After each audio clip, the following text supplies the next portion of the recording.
Rightio. Chatting about snaffles this morning with a gentleman in Australia looking to get a bit, and I sent him two, so he's got his bases covered. There's a lot more than two snaffles that we use, but these are the two mainstays.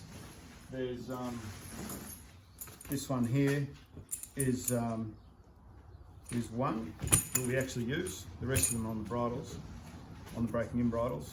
So what the difference between these two snaffles is this is our go-to bit for horses, immature sort of 3-year-olds with little small mouths, or 2-year-olds, or whatever age you're breaking them in at when they're young and small and they've got small mouths.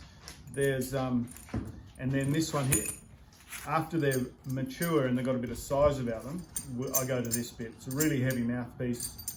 It's our classic shape mouthpiece, but on a snaffle with nice heavy rings.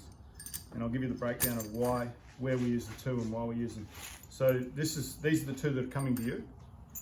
And the reason we use this with the smaller horses, with the young ones particularly breaking in, and just getting them traveling around nicely and understanding the bit nicely, is that shape on those arms, and then the center link and the thickness there. So what happens when you've got a young horse, or any horse, you've got that shaped mouth, it'll be like that. So I want it to be I want to be able to reward the horse by releasing the pressure. So that what has to happen is that needs to fall out, drop down, the second I release the reins, or the millisecond. It's got to be instantaneous.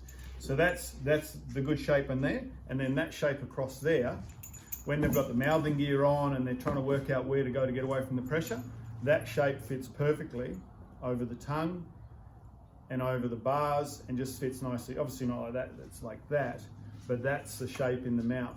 And so as they're rolling the bridle around, trying to work out where to go to get away from the pressure, it's just an all smooth, like I call this the smooth snaffle mouthpiece, because it's all smooth. There's no bits and bobs. Everything's nice. Everything's really clear and soft. I want to say soft, but it's more of a constant smooth pressure that doesn't get an adverse reaction. So that's the idea of that, and that's where we use that bit. And it's nice and it's heavy enough to fall out of the crease of the lips, but it's also light enough for them to learn how to pick it up with their tongue and put it exactly where they want it, because the horse has to pick the bit up with the snaffle, with all bits actually. They have to pick them up and they hold them up where they want them, where they find them comfortable. But as soon as the horse is a bit more mature, we go to this bit. And I love this mouthpiece, and this is our go-to on so many horses.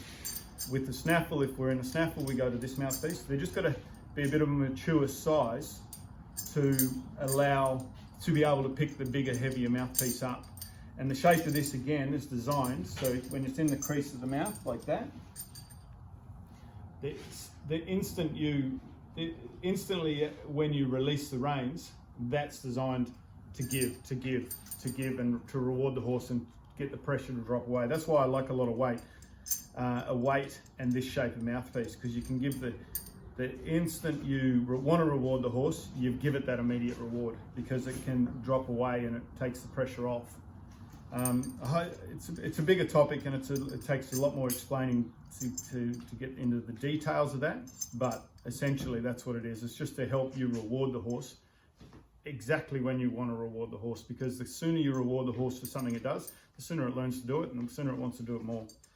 Okay, so then the heavy rings. I just love heavy rings because you pick the bridle up and it gives the horse a lot of warning, and you let it go. You know, they just give you a lovely feel with the reins, the heavy rings, and it's just a personal preference, but I love them and get really good rewards from them. So they're the two bits coming to you, mate. That one, so you got that covered, and then two good mainstay bits that will help you get the young ones up and running. Good luck.